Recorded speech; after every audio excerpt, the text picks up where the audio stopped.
Assalamualaikum warahmatullahi wabarakatuh. Saya Dina Herimastuti, NIM 196662. Di sini saya akan menyampaikan mengenai hadis sahih dan hadis hasan. Hadis sendiri merupakan sumber ajaran Nabi di samping Al-Quran. Hadis atau al-hadis menurut bahasa berarti al-jadid, itu sesuatu yang baru. Kata hadis juga berarti al-khobar atau berita, yaitu sesuai yang dipercakapkan dan dipindahkan dari seseorang kepada orang lain. Bentuk pluralnya adalah al-ahadis. Menurut Jurnal Ilmu Hadis UIN Sunan Gunung Jati Bandung, periwayatan hadis dan penulisan hadis jauh berbeda dengan periwayatan dan penulisan Al-Quran. Untuk Al-Quran, semua periwayatan ayat-ayatnya itu berlangsung secara mutawatir atau berita yang diriwayatkan oleh orang banyak. Sedangkan periwayatan hadis sebagian dilakukan dengan mutawatir dan sebagian lagi juga berlangsung secara ahad, yaitu disampaikan oleh orang-orang yang tidak mencapai tingkat mutawatir. Jadi berdasarkan uraian tersebut dapat dilihat dari segi periwayatannya, seluruh ayat Al-Quran ini tidak perlu diteliti lagi karena sudah jelas keorisinalannya. Sedangkan hadis itu kategorinya ahad dan diperlukan pengkajian dan penelitian lebih lanjut.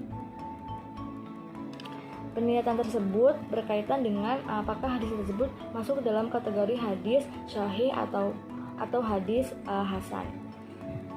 Untuk hadis sahih itu adalah berasal dari kata soha, sohihu, sohan, wa syihatan, wa sohahon, yang menurut bahasa berarti yang sehat, yang selamat, yang benar, yang sah, dan yang benar atau tanpa cacat. Para ulama biasanya menyebut kata sohih sebagai lawan kata dari kata sohim atau sakit. Maka hadis sohih menurut bahasa berarti hadis yang sah, hadis yang sehat, atau hadis yang selamat. Jadi pengertian hadis sohih adalah hadis yang berasal dari orang yang dipercaya dan tidak ada keraguan di dalamnya. Kemudian untuk ciri-ciri hadis sahih, yang pertama menurut Imam Syafi'i, Bukhari, dan Muslim, yang menjadi ciri-ciri dari hadis sahih adalah sebagai berikut. Yang pertama adalah diriwayatkan oleh perawi hadis yang jujur, terpercaya, berpengalaman, baik agama dan sempurna ingatan dan hafalannya. Yang kedua, para perawi yang terdekat dalam sanad harus sejaman. Yang ketiga, rangkaian sebuah perawi dalam sanad itu haruslah bersambung mulai dari perawi pertama hingga perawi terakhirnya. Dan keempat, para perawinya harus terdiri dari orang-orang yang dikenal sihat dalam arti adil dan dobit. Selanjutnya, untuk syarat hadis sahih sendiri, menurut ta'rif muhadsin, suatu hadis dapat dikatakan sahih apabila telah memenuhi 5 syarat. Yang pertama, sanadnya bersambung. Jadi tiap-tiap periwayatan dalam sanad hadis menerima periwayatan hadis dari periwayatan terdekat sebelumnya. Keadaan ini berlangsung demikian sampai akhir sanad dari hadis tersebut. Yang kedua, ada periwayatannya bersifat adil. Jadi periwayat adalah seorang muslim yang baligh, berakal sehat, selalu memelihara perbuatan taat dan menjauhkan dari perbuatan-perbuatan yang maksiat. Kemudian ada periwayatan bersifat dabit. Dabit itu adalah sifat orang yang kuat hafalannya tentang apa yang telah ia dengar dan mampu menyampaikan hafalannya kapanpun ia mau. Kemudian yang selanjutnya adalah tidak janggal atau syadz dalam hadis yang bertentangan dengan hadis lain yang sudah diketahui tinggi kualitasnya kesahihannya.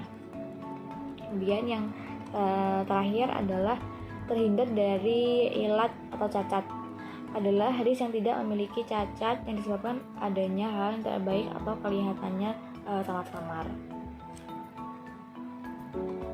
Kemudian pembagian hadis sahih.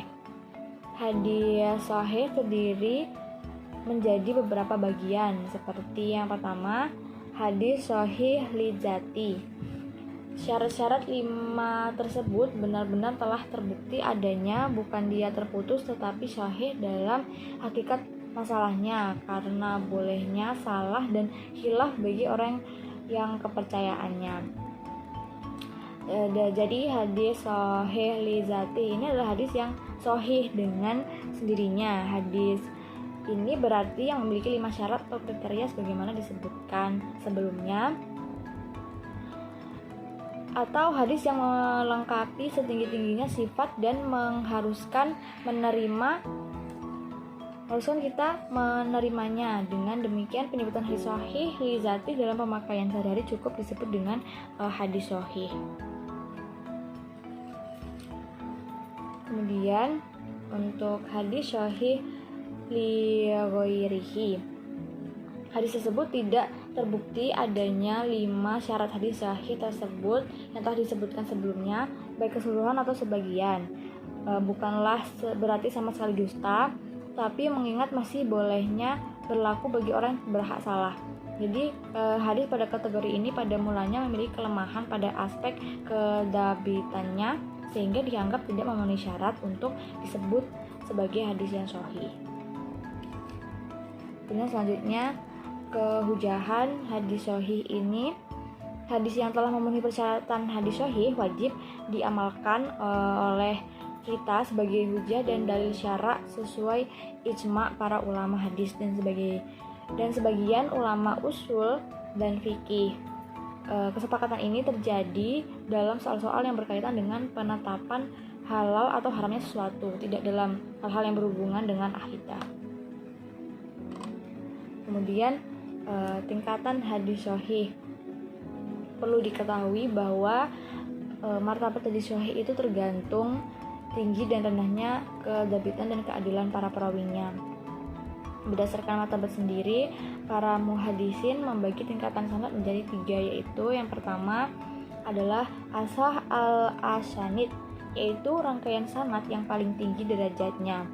Seperti periwayatannya sanad dari Imam Malik bin Anas dari Nafi Maula itu adalah budak yang telah dimerdekakan dari Ibnu Umar. Kemudian yang kedua adalah ahsan al-asanid, yaitu hadis sanad yang tingkatannya lebih rendah dari hadis yang pertama. Dan seperti periwayatan sanad dari Hamad bin Salamah bin Sabit dari Anas. Dan yang ketiga adalah ada al-asanid, yaitu rangkaian sanad hadis yang tingkatannya lebih rendah dari tingkat kedua. Seperti periwayatan Suhail bin Abu Sholih dari ayahnya dari Abu Hurairah. Kemudian dari segi persyaratan sahih yang terpenuhi dapat dibagi menjadi 7 tingkatan yang secara berurutan itu adalah sebagai berikut. Yang pertama ada hadis yang disepakati oleh Bukhari dan Muslim. Yang kedua adalah hadis yang diriwayatkan oleh Imam Bukhari saja. Yang ketiga adalah hadis yang diriwayatkan oleh Imam Muslim saja. Yang keempat adalah hadis yang diriwayatkan oleh orang lain memenuhi persyaratan Al-Bukhari dan Muslim. Yang kelima adalah hadis yang diriwayatkan orang lain memenuhi persyaratan Bukhari saja. Yang keenam, hadis yang diriwayatkan orang lain memenuhi persyaratan Muslim saja. Dan yang ketujuh adalah hadis yang dinilai sahih menurut ulama hadis selain Al-Bukhari dan Muslim dan tidak memenuhi persyaratan kedua, seperti Ibnu Khuzaimah, Ibnu Hibban, dan lain sebagainya. Untuk contoh hadis sahih itu adalah sebagai berikut. Telah menceritakan kepada kami Abdullah bin Yusuf, ia berkata, telah mengkabarkan kepada kami Malik dari Ibnu Syihab dari Muhammad bin Jubair bin Mat'ami dari ayahnya, ia berkata, aku pernah mendengar Rasulullah SAW membaca dalam sholat maghrib surat At-Tur. Hadis riwayat Bukhari. Untuk analisis terhadap hadis tersebut itu adalah sanadnya bersambung karena semua rawi dari hadis tersebut mendengar dari gurunya. Yang kedua, semua rawi dari hadis tersebut dobit. Adapun sifat-sifat para rawi hadis tersebut menurut para ulama ajurhu wa ta'dil sebagai berikut, yaitu Abdullah bin Yusuf, Siha Mutahin, Malik bin Anas, Imam Hafidz, Ibnu Syihab al-Juhri, ahli fikih dan hafidz, Muhammad bin Zubair, Sihat, Zubair bin Mut'imi, sahabat. Kemudian yang ketiga, tidak syadz karena tidak ada pertentangan dengan hadis yang lebih kuat serta tidak terdapat kecacatan. Kemudian setelah kita membahas hadis sahih, sekarang ada hadis hasan. Hadis hasan ini berasal dari kata al-jamal, yaitu indah. Berikut ini adalah beberapa pengertian hadis hasan menurut beberapa ulama.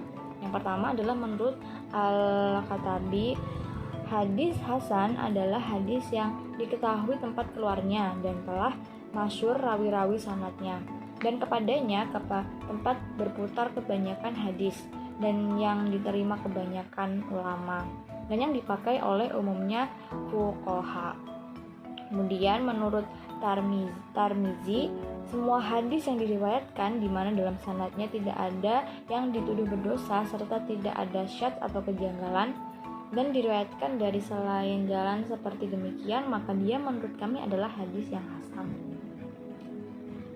Dari uraian tersebut dapat dipahami bahwa hadis hasan ini tidak memperlihatkan kelemahan oleh sanadnya. Di samping itu, hadis hasan hampir sama dengan hadis sahih, bedanya hanya mengenai hafalan, di mana hadis hasan rawinya tidak kuat di bidang hafalannya. Kemudian untuk syarat-syarat suatu hadis dapat dikategorikan sebagai hadis hasan itu adalah yang pertama, para perawinya adalah adil. Yang kedua, kedabitan perawinya di bawah perawi hadis sahih, sanad-sanadnya bersambung, tidak terdapat kejanggalan atau syadz, tidak mengandung illat. Selanjutnya, pembagian untuk hadis sahih ini juga terbagi menjadi dua. Yang pertama adalah hadis hasan li zati, hadis yang telah memenuhi persyaratan hadis hasan yang telah ditentukan. Menurut Ibnu Ashalah, pada hadis hasan li zati ini para perawinya terkenal kebaikannya, akan tetapi daya ingatannya atau dakwah hafalannya belum sampai kepada derajat hafalan para perawi dari hadis sahih. Kemudian yang kedua adalah hasan li ghairi. Untuk hadis ini adalah hadis hasan yang tidak memenuhi persyaratan secara sempurna. Dengan kata lain, hadis tersebut pada dasarnya adalah hadis dhaif, akan tetapi karena adanya sanad atau matan lain yang menguatkannya, maka kedudukan hadis dhaif tersebut naik derajatnya menjadi hadis hasan li ghairi. Kemudian untuk kehujahan hadis hasan ini, hadis hasan sebagaimana halnya hadis sahih, meskipun derajatnya di bawah hadis sahih, hadis adalah hadis yang dapat diterima dan dipergunakan sebagai dalil atau hujah dalam menetapkan suatu hukum atau dalam beramal. Para ulama hadis, ulama usul fikih dan fuqaha sepakat tentang kehujahan hadis hasan ini. Kemudian selanjutnya adalah contoh untuk hadis hasan. Contohnya adalah telah menceritakan kepada kamu Qutaibah, telah menceritakan kepada kamu Ja'far bin Sulaiman dari Abu Imran al-Jauni dari Abu Bakar bin Abi Musa al-Asy'ari, ia berkata, aku mendengar ayahku berkata ketika musuh datang, Rasulullah SAW bersabda, sesungguhnya pintu-pintu surga di bawah bayangan pedang. Hadis riwayat At-Tirmizi. Dan untuk pembahasan dari hadis ini adalah derajat hadis tersebut adalah hasan karena semua perawi dalam hadis tersebut sihah kecuali Ja'far bin Sulaiman ad-Dubai. Sekian yang dapat saya sampaikan mengenai hadis sahih dan hadis hasan. Kurang lebihnya mohon maaf. Terima kasih. Wassalamualaikum warahmatullahi wabarakatuh.